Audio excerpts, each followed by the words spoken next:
तो दोस्तों, इस वीडियो को शुरू करने से पहले मेरी एक अपील है कि आप जितने भी हमारे सनातनी परिवार से जुड़े हुए लोग हैं, जो भी डोनेशन देना चाहते हैं, डोनेट करना चाहते हैं, मेरी अपील है कि वो डोनेट ना करें। सनातन हार्ट, जिसका कि लिंक मैं डिस्क्रिप्शन और पिन कमेंट में हमेशा देता हूं, उस पर जाएं, वहां से अपने लिए कुछ भी साहित्य खरीदें, टी शर्ट खरीदें।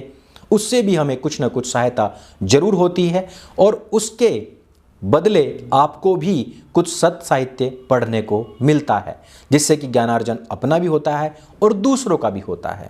धन्यवाद।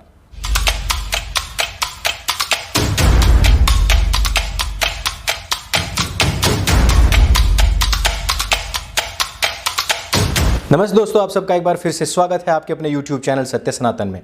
आप सभी को याद होगा निकिता तोमर बहन की सरेराह कैमरे के सामने गोली मार करके हत्या करने वाला एक खास और विशेष समुदाय का व्यक्ति था, जिसको अभी तक भी पूरी सज़ा नहीं मिली है। ठीक इसी प्रकार के और भी बहुत सारे केसेस हैं जिसमें कि झूठ बोल करके पहले अपना नाम हिंदू बताया गया और उसके बाद में हिंदू लड़कियों के साथ में दुष्कर्म किया गया, दुर्व्यवहार किया गया, उनके साथ निकाह किया गया, उनको मतांतरित करवा दिया गया और बाद में फिर उनकी लाशें सूटकेस में आपको तैरती हुई मिली हैं। ऐसे बहुत सारे केसेस हुए जिसमें कि अपने घर में ही मार करके गाड़ दिया गया और वहां से फरार हो गया। मतांतरण से मुझे याद आया कि तमिलनाडु के अंदर किस प्रकार से कॉन्वेंट स्कूल में ईसाई बनाने के नाम पर भी यह जो धंधा है उजागर होने लग गया है। धंधा तो तकरीबन 200-250 साल से चल रहा है, लेकिन उजागर होना शुरू हो गया जहां पर लावण्या नाम की एक नाबालिग बच्ची को आत्मदाह करना पड़ा, आत्महत्या करनी पड़ी, जब उस पर कन्वर्जन का जोर जमाया गया और उसने वो चीज़ नहीं मानी और उसके साथ में प्रताड़नाएं शुरू हो गई। इस तरीके के खुलासे होते रहने चाहिए और इस पर मुखर आवाज़ उठती रहनी चाहिए और सत्य सनातन यही कार्य करता है। लेकिन आज की जो घटना है उस पर हमें संज्ञान लेना अत्यंत आवश्यक है कि जिस प्रकार से बहन निकिता तोमर की हत्या कर दी गई और उसमें अभी तक भी कोई निकटतम भविष्य में हमें न्याय की वो जो आश थी, वो जो उम्मीद थी, वो कहीं पर भी मिलती हुई नज़र नहीं आती। गोरखपुर में भागवत निषाद नाम के बीएसएफ के रिटायर्ड जवान ने खुद से 4 गोली मार करके एक मलेच्छ की हत्या कर दी है और वो भी कोर्ट के परिसर के बाहर ही। और इसकी वजह ये थी कि भागवत निषाद जी की जो एक नाबालिग बेटी थी उसके साथ में दुष्कर्म इस व्यक्ति ने किया था। ये व्यक्ति का चेहरा है और व्यक्ति का नाम भी है। कई बार मुझसे कहा जाता है कि ये व्यक्ति यानी कि मैं मुसलमानों के कुछ ज़्यादा ही खिलाफ बोलता हूँ, इस्लाम के खिलाफ बोलता हूँ। अब आप नाम स्वयं पढ़ें और इसकी साजिशों के विषय में हम यहाँ पर बात करने वाले हैं और बात करने वाले हैं क्यों आपका जागरूक होना अत्यंत आवश्यक है, आपकी बहन बेटियों का जागरूक होना अत्यंत आवश्यक है और क्यों इन लोगों का आर्थिक बहिष्कार करना अत्यंत आवश्यक है। मैंने काफ़ी समय पहले ये पोस्ट जो है मेरा, आप ध्यान से पढ़ लीजिए, मैंने कहा था कि ऐसा कोई सामान नहीं है जो हिंदू की दुकान पर ना मिलता हो, उसके लिए आपको 2 कदम चलने पड़ेंगे और जो 2 कदम होंगे आपके हिंदू राष्ट्र की तरफ बढ़ने वाले कदम होंगे और आपको चलना ही पड़ेगा। इसकी वजह ये थी कि यह जो मोहम्मदीन था, जो हुसैन था, इसकी दुकान थी इन फौजी साहब के घर के सामने ही और इनके घर में थी नाबालिग लड़की। वो जो दुकान पर जाया करती थी और दुकान पर सामान देने का इनका तरीका बड़ा ही अच्छा होता है, बड़े प्यार से बोलते हैं, उधार भी देते हैं, फ्री भी देते हैं और साथ ही साथ और भी बहुत सारी ऐसी सेवाएं होती हैं जो कि ये इंसानियत का दिखावा दिखाने के नाम पर खूब करते हैं और इसी में ही असल चक्कर यहीं पर फंसता है।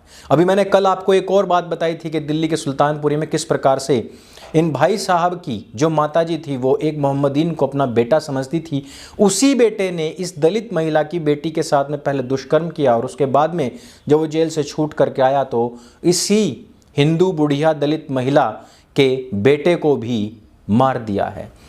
अब आप सोच सकते हैं कि वो जिसको आप बेटा मान रहे हैं, जिसको आप अपना बेटा, भतीजा या कुछ भी मान रहे हों, लेकिन उसकी नज़र केवल और केवल आपके घर में पकने वाली बोटी और रहने वाली बेटी पर ही रहती है। और यही काम इस हुसैन ने भी किया था। नाबालिग लड़की को लेकर के ये व्यक्ति पहले उसको मतांतरित करता है, बताया जा रहा है कि लव जिहाद का केस है। कहा यह भी जा रहा है कि मतांतरित करके, क्योंकि इस्लाम में 14 साल की लड़की के साथ में भी निकाह पढ़वाया जा सकता है। और अभी ये पाकिस्तान से खबर भी आई है कि गैर इस्लामिक लड़की को जो कि 14 साल की थी, पहले उसको जबरन इस्लाम कबूल करवाया गया और फिर 45 साल के से अधिक के बुजुर्ग के साथ में उसकी शादी निकाह भी करवा दिया गया, शादी नहीं निकाह करवा दिया गया।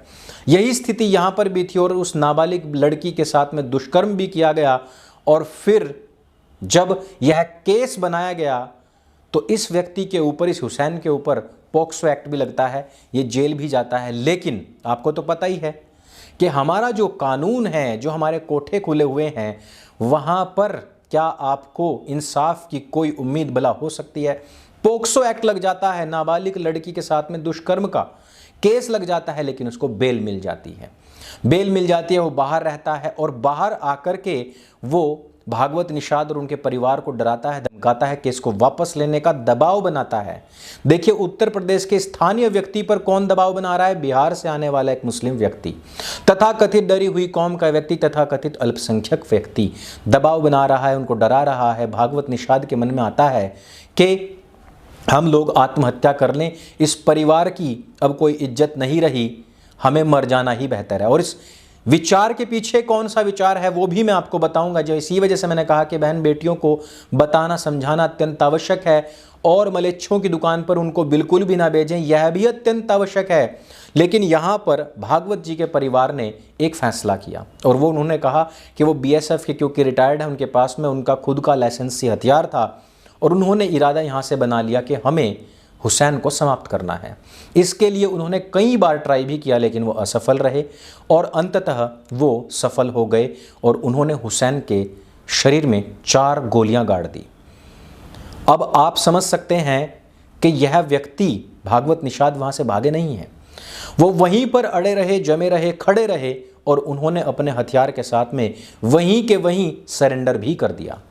अब आप जरा सोच सकते हैं कि एक ऐसी कौम जिसके बादशाह, तथाकथित बादशाहों को ऐसा महिमा मंडित करके दिखाया गया कि जैसे कि इनसे बड़ा कोई बादशाह नहीं, वास्तुकला में, संगीत में, साहित्य में इनसे बड़ा योगदान भारतवर्ष में किसी का नहीं, ऐसे व्यक्ति जिसने कि अपनी सगी बेटी का कहीं और निकाह नहीं होने दिया क्योंकि वो खुद उसके साथ में दुष्कर्म करता था, जिसने अपनी बेटी को बेटी नहीं माना, वो तुम्हारी बेटी को भला क्या ही बेटी मानेगा।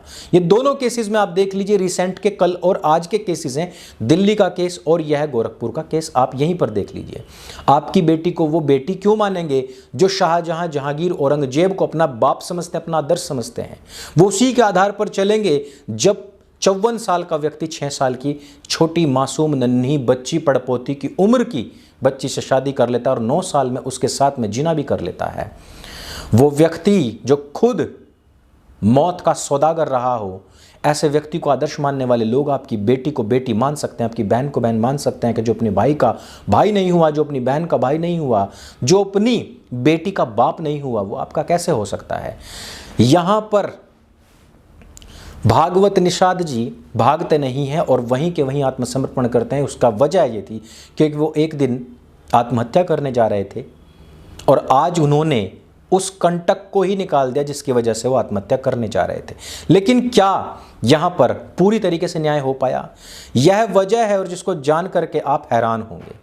हैरानी इस बात की है कि भागवत निषाद जी की जो बेटी है उसने यह बयान दिया था कि वो खुद हुसैन के साथ में जाना चाहती है। अर्थात ब्रेन वॉशिंग का जो लेवल है वो किस स्तर पर है। अर्थात यहाँ पर आप ये बात समझ सकते हैं कि एक बाप इस बात के सामने भी मजबूर था कि उसकी खुद की बेटी ही उसके साथ में जाना चाहती थी, वो खुद उनके समझाए से समझ भी नहीं रही थी। मैं ये बात मानता हूँ कि वो नाबालिग है और वो इस समय पर जो उसको तात्कालिक बात सही लगेगी वो उसी को सही मानेगी, लेकिन एक माँ बाप का मरण उस समय पर हो जाता है जब उसकी औलाद ही उसकी बात ना माने और दुश्मन के साथ हो जाए। इस वजह से मैं कहता हूं कि यदि आप बचपन से बच्चे की वो तैयारी नहीं करेंगे, यदि आप उसको नहीं बताएंगे कि बेटा इस जंगल में जिसमें हम रहते हैं यहाँ पर कुछ आदमखोर नरभक्षी लोग भी रहते हैं, जब तक आप उनकी पहचान नहीं बताएंगे, जब तक आपको उनको नहीं बताएंगे धर्म क्या है, अधर्म क्या है, धर्म की विजय कैसे होगी और अधर्म का नाश कैसे होगा, जब तक आप नहीं समझाएंगे, जब आप अपनी जड़ों से कटे रहेंगे तो यही हश्र होगा, यही हाल होगा और यही पलायन होता रहेगा जो कि कैराना में हुआ था। आज इससे भी बड़ी खबर कि मुजफ्फरनगर में सैकड़ों अवैध हथियार जिनको कि बनाया जा रहा था दो मोहम्मदीनों के द्वारा, जो कि फ्रंट पर थे, पीछे तो न जाने कितने लोग होंगे, इनके पास से जो असलहा मिला है इसको एक नज़र आप देखिए जरा। इस असलहे से कितने लोगों को मारा जाता।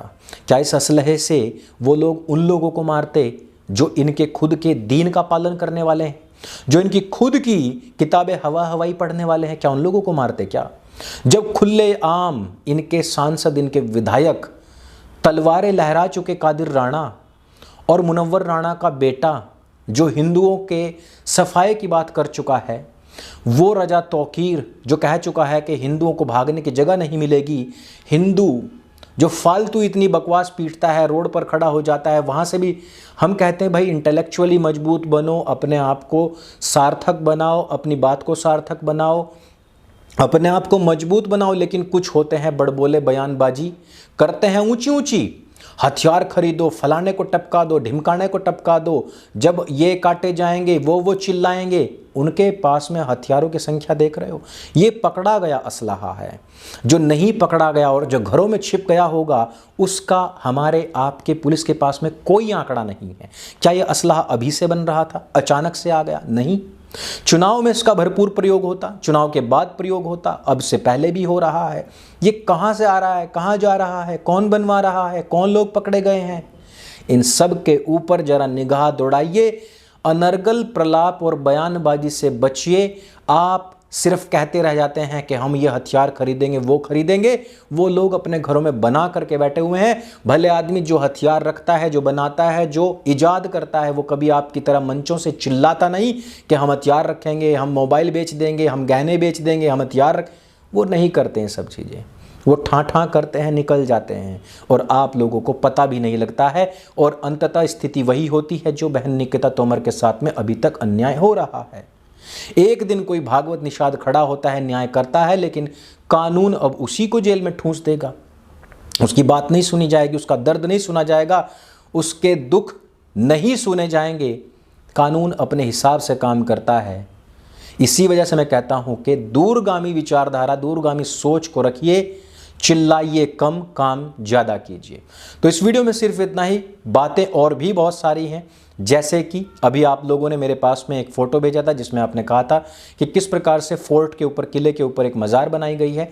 अब वो मज़ार वहाँ से हट चुकी है। आपकी जागरूकता ही इस स्तर पर कार्य कर रही है और ये आगे भी करेगी। जितने भी दिमाग से काम करने वाले लोग हैं उन्हीं की सफलता अंततः होगी। तो यह वीडियो आपको कैसा लगा? भागवत निषाद जी का यह कार्य आपको कैसा लगा? क्या हमारे कानून को और ज़्यादा तीव्र होना चाहिए बहन बेटियों के साथ में होने वाले दुष्कर्मों के विषय में, नाबालिग लड़कियों के मतांतरण के विषय में, उनके साथ निकाह करने के, उनको बहलाने फुसलाने के विषय में क्या और ज़्यादा सुधार होने चाहिए? ये भी हमें आप कमेंट करके ज़रूर बताइएगा। सनातन हाट पर जाइए, वहाँ से आप अपनी सनातनी टी शर्ट, जितना भी आपने सपोर्ट दिया उसके लिए बहुत बहुत धन्यवाद। वहाँ से आप ये टी शर्ट खरीद सकते हैं, वैदिक साहित्य खरीद सकते हैं, इससे भी हमें सहायता होती है। आप डोनेशन की बजाय सनातन हाट से अगर साहित्य खरीदेंगे तो हमें और भी ज़्यादा खुशी होगी।